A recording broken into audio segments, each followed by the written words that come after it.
Man, well, I like the counter. Like I you, didn't notice that one before the other times I've watched. that's funny. Thank you, thank you. I am a very simple man to entertain, apparently. I have watched that counter now so many times. It's not funny to me anymore. So I was gonna update it, but you're like the seventh consecutive guest now who's laughed at it. So Yeah. if I can get you laughing, and then we're winning, right? So Yes. hey, all right, everybody, anybody who's here, anybody who's listening, we're on the intro. People will come in here over the next few minutes. We got Red Stafstrom with Broken Salespeople, my good friend, Yes. sales, couple of just salty sales dogs out here trying to make a living, Who have been beaten and battered by the beaten ages. Yes. up and just crushed into What oblivion. broken? Literally Yes, broken. broken, That's how literally, the like, name came about. indeed. I 100% get it, man. And the minute I saw your broken salespeople and your visage, I was like, I gotta be that guy's friend. I gotta know him Yes. right now. We are aligned. We're Well, you're from aligned. the Pacific Northwest, so I assume you have some cryptozoology side where you chase Sasquatches anyway. Of course, absolutely. Yeah. Yeah, I was like, Yeah, I was there like, has to there he be is. some level There, of that. I've been There he looking for is. that guy. I've been looking for that guy. Where is he? Where is he? All right, so we got the chat Yes. turned on. We got nobody here, which is totally fine because it's 3:44 p.m. on a Friday. Everybody should be out either, well, doing whatever they're doing, and Yeah. and have Misbehaving in some way, shape, or form. misbehaving in some way because we are hard Yes. at work right now. My my Yes. my friend, hard at work. All right, so we're gonna get down to it because this show has a mission, right? And the mission is to provide safe space for you to sell your solution on LinkedIn. And we Yes. want to see people commenting. We want to see people chiming in saying, hey, how are you guys? You talk too much and we don't care. Whatever you got, just give it to us. We can take it because we're crusty old sales guys. All right, Yeah. all right, all right, all right. With that, all right. Now you actually do have a business, okay? Yes. And I want to hear, before we get into that business, I want to hear, who is your ideal customer? Like, who So do you even talk to? So the people I primarily talk to are, think of like new sales directors tend to be my favorite. People who are stepping in, they've been in that role for a little bit. They're just kind of getting their feet into it, and they're starting to realize that there's culture problems, that the team isn't engaged, and that something is wrong from a very emotional core of their sales team. That Mm, they're not selling the right way. They're beaten, battered, and crusty the way that we have been over the years, yeah. and they want to start fixing things so that they could recruit better talent, find better talent, retain a better talent, and actually start hitting the numbers rather than have this churn model of hiring somebody and kicking them out in 1.2 years. Yeah, that kicking him out, because I don't know. I mean, there's like, and I'm sure you can agree with this to an extent, or maybe fully, but I find most of my opinions are totally crazy. But okay, what I learned early on in my career was it was about the 2.5 year point, and maybe Hmm. two, sometimes three, when a sales rep gets their legs. Yes, 100%. And I agree with that. that's the point at which you really have mastery of it. You kind of know your territory, you know your clients, you know what you're talking about, right? You have Yeah. some degree of insight. And if these guys are churning them out at 1.2 years, right? Well, that's the statistical average for SDR roles is Okay. 1.2 years. AEs, it's a little longer, but I don't think it cracks a year and a half. Mm. And these are complex B2B roles in most cases for SDRs. Yeah, it's just a bad situation overall, and it's why we're seeing the churn and the high turnover we are right now too. Man, okay, so that's really the pain. So you've got these new sales Yes. directors. Are you mostly calling on B2B companies in tech, or are you kind of across verticals? Pretty much across the board. It's really about understanding what each person is looking for. Okay. Kind of goes towards, I know it's a future question, but my unique value proposition is I don't believe that there's one size fits all. I Okay. really believe that we need to figure out the solution for you. It's why I study so many different sales training platforms, Spin, Challenger, Sandler, all of these different ones, so that I could figure out the strategy that works for you based on the current team you already have, Hmm. based on your ideal customer, based on your marketing resources. There's no point in me teaching a one size fits all solution because everybody has different resources. And what army you have is going to dictate the strategy I teach. Okay. All right. Well, that's pretty awesome. I have noticed that you have an unusual control of so many different, sort of sales methodologies or sales, like what you call them, Yeah, I've been calling them platforms. I mean, they're Okay. kind of almost like coding languages when it comes to sales. Yeah.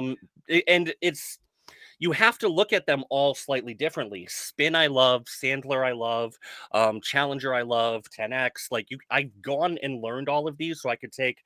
Okay, here's a little here. Here's a little here. Here's a little Yeah. here, and you end up with this fusion of it all that I don't need to teach everyone everything, but I need to understand it enough to teach it. And you know what we're going to have pretty soon?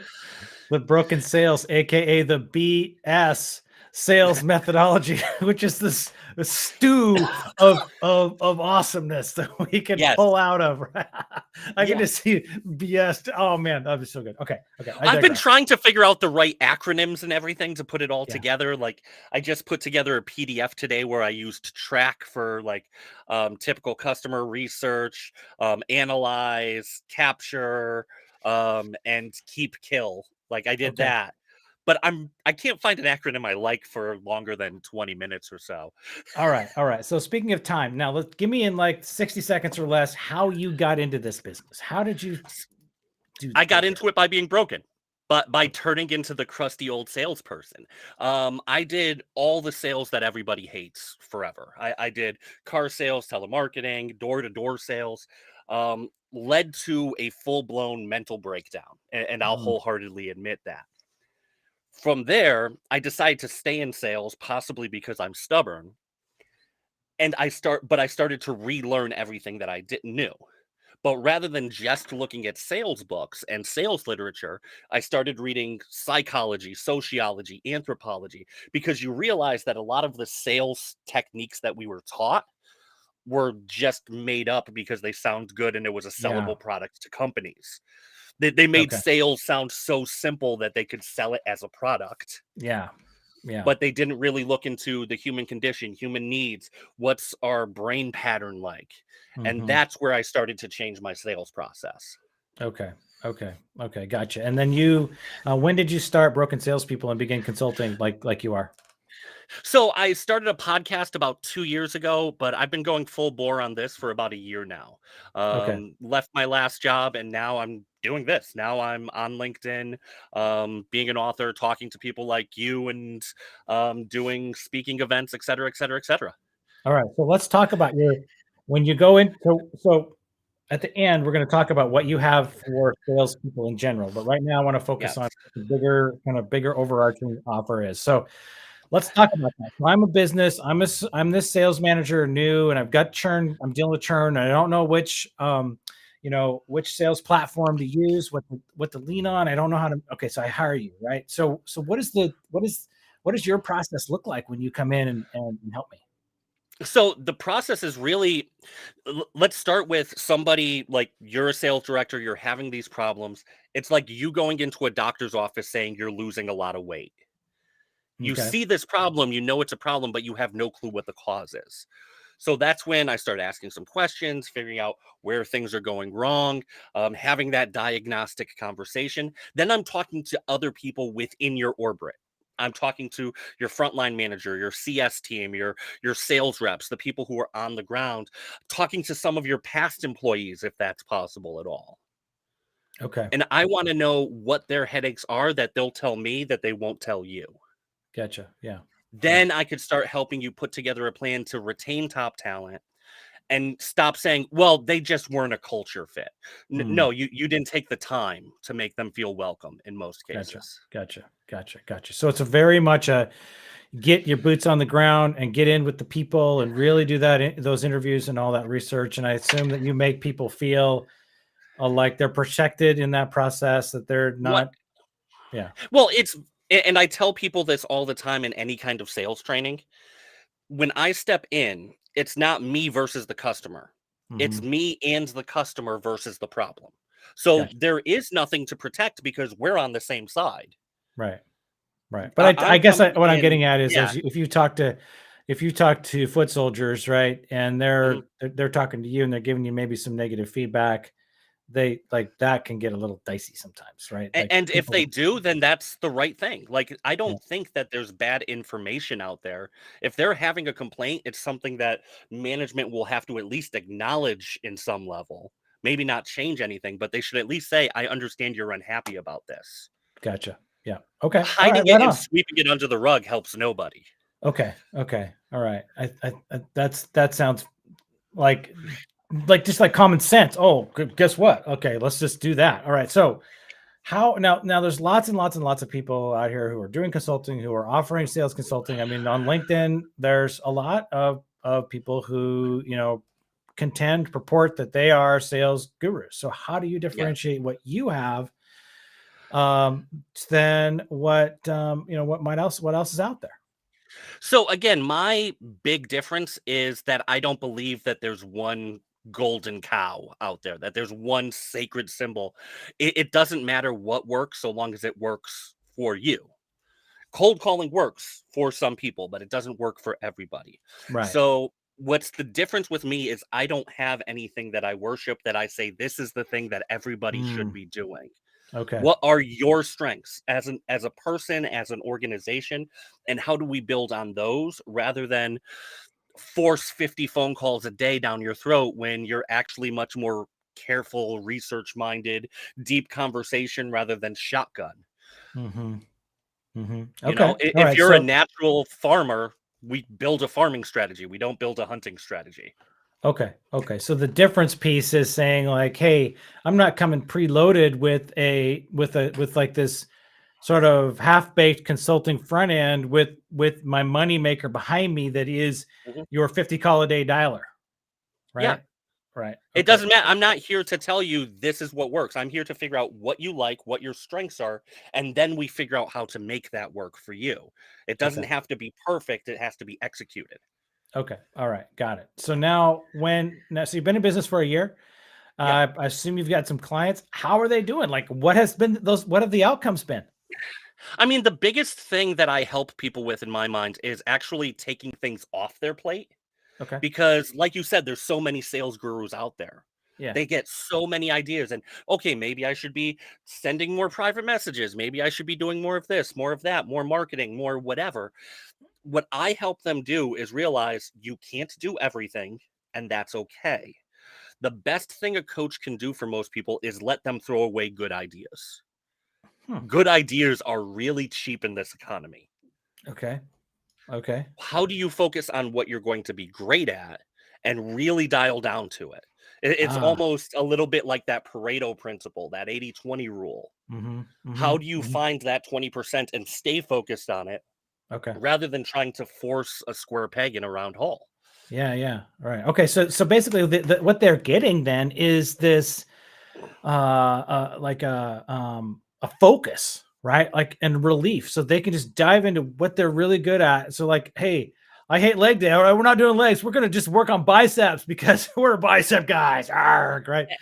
And I'm okay with that. Yeah. I got Not big everything biceps. has to be perfect. Yeah. Okay. Okay. And you Okay. I know love what? it. When That's you perfect. grow your business to a certain point, you can find people to help you with legs, help you with Sure. whatever. But there are plenty of people who can have great bicep businesses who don't need to be mm, Arnold Schwarzenegger.